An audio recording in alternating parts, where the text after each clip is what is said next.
Local Warangal మరియు హన్మకొండ జిల్లా RT యంత్రాంగం నుంచి మాకు వచ్చిన ఇన్ఫర్మేషన్ మేరకు మా టాస్క్ ఫోర్స్ మధుసూదన్ ఏసీపీ గారి ఆధ్వర్యంలో టాస్క్ ఫోర్స్ టీమ్స్, అలాగే హన్మకొండ కేయూసీ మరియు మిల్స్ కాలనీ పోలీసులు కూడా, ఈ లోకల్ పోలీసు కూడా కలిసి ఆర్టీఏ వాళ్ళ సహకారంతో ఒక ఫేక్ ఆర్సీ సర్టిఫికేట్స్, అలానే డ్రైవింగ్ లైసెన్స్, ప్లస్ కొన్ని కేసులలో మేము ఒక అబ్జర్వ్ చేసినంటే ఇంటర్నేషనల్ డ్రైవింగ్ లైసెన్స్ కూడా ఫేక్వి తయారు చేసి వీళ్ళు అమ్ముతున్నట్టు మనకి ఇక్కడ బిజినెస్ చేస్తున్నట్టుగా తెలిసింది. దీనివల్ల ప్రభుత్వ ఖజానాకి కొన్ని లక్షల మేర నష్టం వాటిల్లినట్టు తెలిసింది.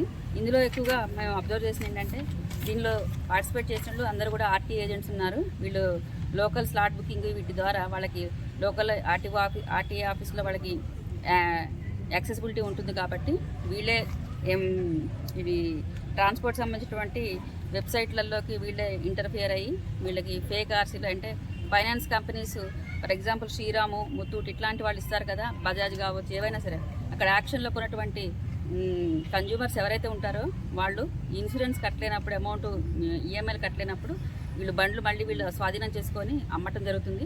అలా అమ్మేటప్పుడు కొన్ని ఫేక్ ఆటో కన్సల్టెన్సీలు ఉండి వాళ్ళ దగ్గర తీసుకొని వాళ్ళ దగ్గర నుంచి ఆర్సీ వీళ్ళు సబ్మిట్ చేయకుండా వీళ్ళే fake RCs, fake driving licence అన్నీ కూడా ఫేక్ ఇన్సూరెన్స్ సర్టిఫికేట్స్ క్లెయిమ్ చేసి ఇవన్నిటికీ కూడా ఈ ఆర్టీ ఏజెంట్స్ సహకారంతో ఈ రాష్ట్ర ప్రభుత్వ ఖజానాకి ఈ త్రూ ప్రాసెస్ అనేటువంటి డాక్యుమెంట్ వర్క్ అనేది వీళ్ళు ఇల్లీగల్గా చేసి వీళ్ళు ప్రభుత్వ ఖజానాకి గండి కొడుతుంటే మాకు తెలిసింది.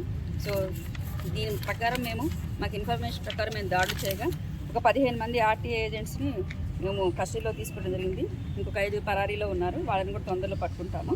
వీళ్ళల్లో ముఖ్యంగా ఆసిఫ్ ఖురేషి, యాకూబ్ హన్మకొండ, అలానే శ్రీనివాస్ అని చెప్పేసి వీళ్ళిద్దరు కూడా లోకల్ వాళ్ళు. వీళ్ళు ఈ అమెజాన్ ద్వారా ఈ చిప్స్ కొనుగోలు చేసి కలర్ ప్రింటర్స్ ద్వారా ఆ వెబ్సైట్లోకి లాగిన్ అయ్యి ఈ ఫేక్ ఆర్సీకు, fake driving licence, fake insurance certificates అనేది తయారు చేసి ప్రజలను మోసం చేయడం జరుగుతుంది.